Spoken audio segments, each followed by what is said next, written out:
My name is Tasha. I am a registered dietitian and I focus in sports and performance nutrition. Today we're going to be doing an introduction talk about dietary supplements. So dietary supplements are very popular in the sports and performance and fitness world. So having a good understanding of the regulation of supplements and also some red flags, and also just thinking about where supplements fit in to your exercise and your performance is very important to learn. So, what is a dietary supplement? So, a dietary supplement is a pill, powder, liquid, or another manufactured form that is intended to add or supplement your diet. Supplements are not required to be tested for purity, effectiveness, or safety before they're sold, and their labels may not accurately reflect what is actually in the bottle since they aren't being tested before they're being sold.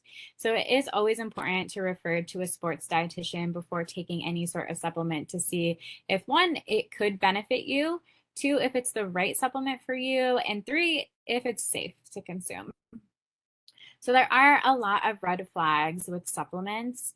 To name a few would be that they're not third-party tested.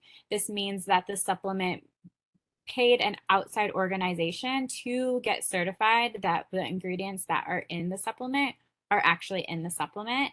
It does not test for effectiveness, but it will make you aware that the product is only has what it says that it has in it. So there could be no like banned substances, and it is just a safer option to look for a logo that has a third party testing certification on it. So for an example, that would be the NSF Certified for Sport logo that you'll see on some bottles. So that is a good way to make sure that the supplement that you may have chosen is safe to consume. The next red flag would be if a supplement makes unrealistic claims. So whether it claims to prevent a disease or weight loss or uses language like a quick fix, a cleanse, a detox, language around those wording, we kind of want to avoid as another red flag. The next would be herbal or all natural claims. Herbs may be at higher risk for contamination and can interact with other herbs, food, and medication. So we also want to be very cautious of those supplements as well. And then the next red flag would be proprietary blends. So these may just not disclose every ingredient, but not the exact amount or particular ingredient that it's inside. Basically, it's very vague, and since they aren't tested before they're able to be put on a shelf for sale, we really just truly don't know what are inside of these supplements. So we want to be very cautious with them. So where do supplements fit? Obviously, I just said a lot of red flags that we need to look out for with supplements based on the ingredients that they contain might not be safe. They might have banned ingredients in regulation with NCAA and professional sports, and those are all ingredients that probably any athlete does not want to consume. And then the safety of if an ingredient is in there with too high of a dose, like we just simply do not know. But where do supplements fit in that are improved? So we want to think of it as kind of like a pyramid. So obviously the base of your pyramid is going to be food first. This is the most important thing for an athlete, that a balanced, nutritious diet and appropriate meal timings and frequency should be the foundation of your training, performance, and recovery. So that should be the base of your pyramid. The next middle part of the pyramid could be sports foods, whether it be sports drinks, electrolytes, sports bars, energy chews, recovery shakes. Those are great options to fill those gaps in between those nutritious meals.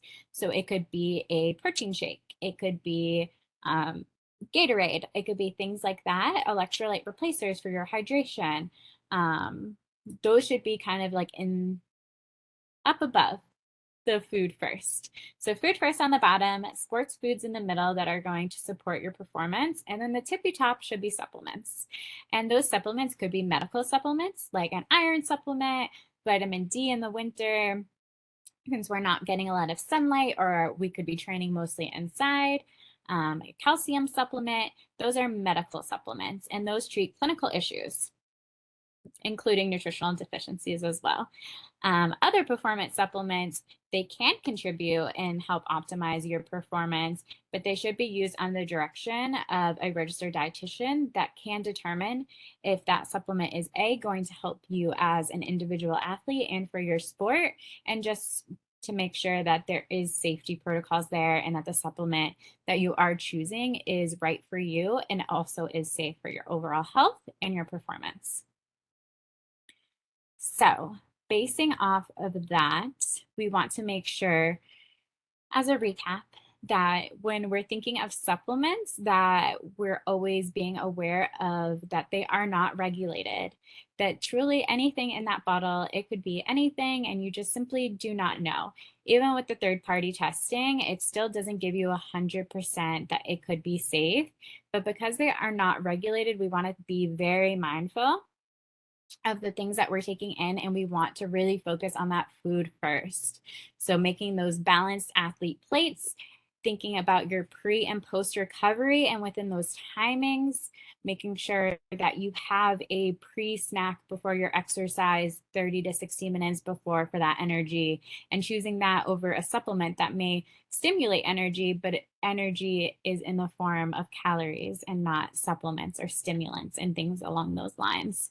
So just making sure that we're focusing on a food first philosophy, kind of filling in that middle part of the pyramid with sports foods. Like I said, Gatorade to replenish your electrolytes during a hard game or a practice, or a recovery shake afterwards if you cannot get to a meal within that 60-minute window of recovery time after a game, using those things. And then supplements when they're needed for medical conditions or clinical deficiencies, thinking about supplements in those lines. But performance supplements, we always want to refer to a sports dietitian, and then making sure that we are assessing if the supplement is safe for consumption. And I hope this was a good introduction, not meant to scare you. There are room for supplements in performance, but your registered dietitian will make sure that the evidence does support the claims that the supplement gives, and then also if it is the right one for you.